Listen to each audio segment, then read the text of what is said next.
What's up, kakabsat? And welcome again to the Big Man of the North video. At ngayon, papakita ko sa inyo kung paano magluto ng sisig.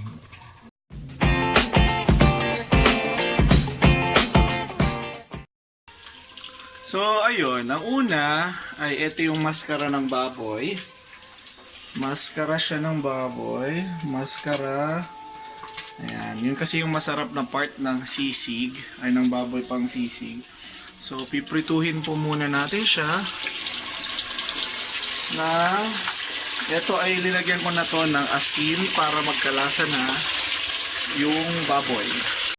So, dapat deep fry siya para mas crispy at ito ang kakalabasan niya.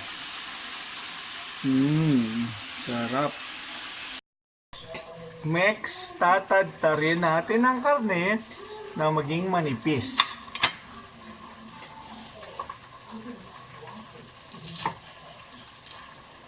So, dapat kaya crispy dapat siya para masarap pag tinadtad. Hindi siya galing madurog. So, dapat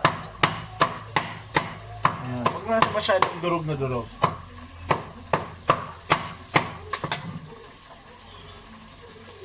Like this.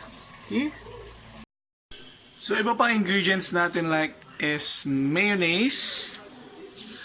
Kailangan natin ng bell pepper. Ito'y binigay lang daw to. Bell pepper para mabango. Bumango yung amoy ng karne.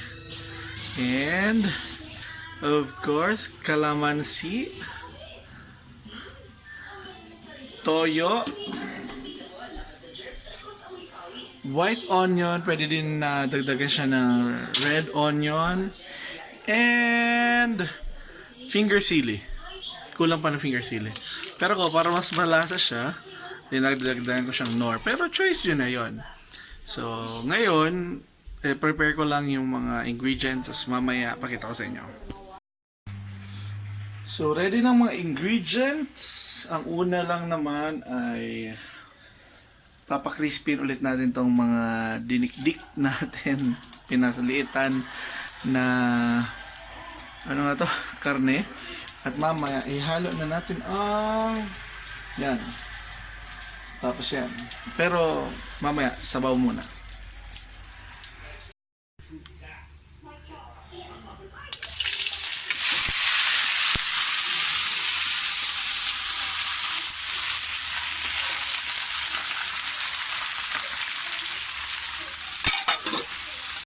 Yan, habang piniprito ko, inalagyan ko na din yung sauce ng sisig sa kabila. Soy sauce. Low fire lang siya. Soy sauce at mayonnaise.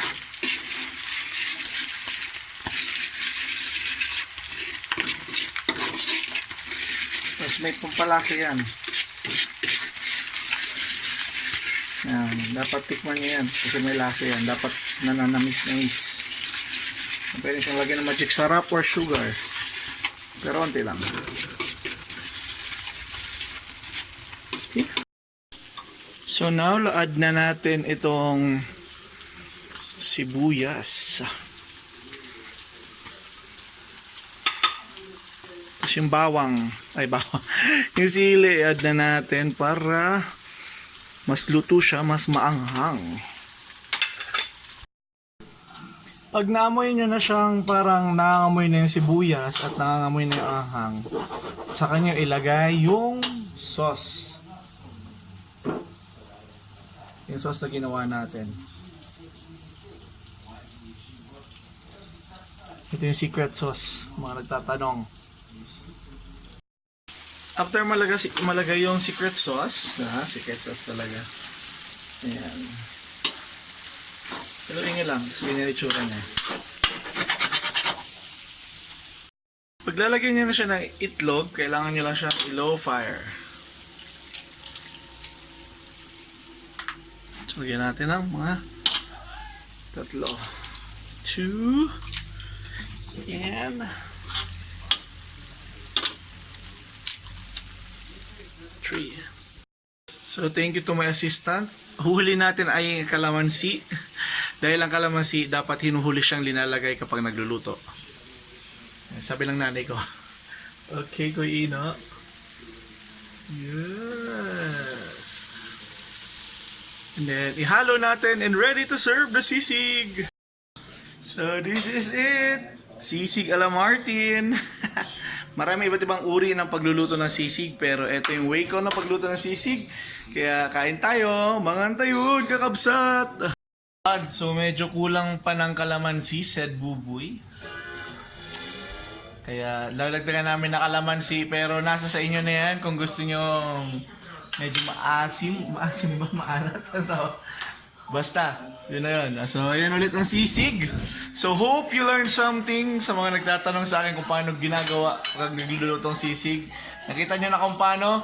So again, this is Martin from the Big Man of the Nurse saying, God loves you, God loves me. Let's continue to share love to the world. Manganta yun.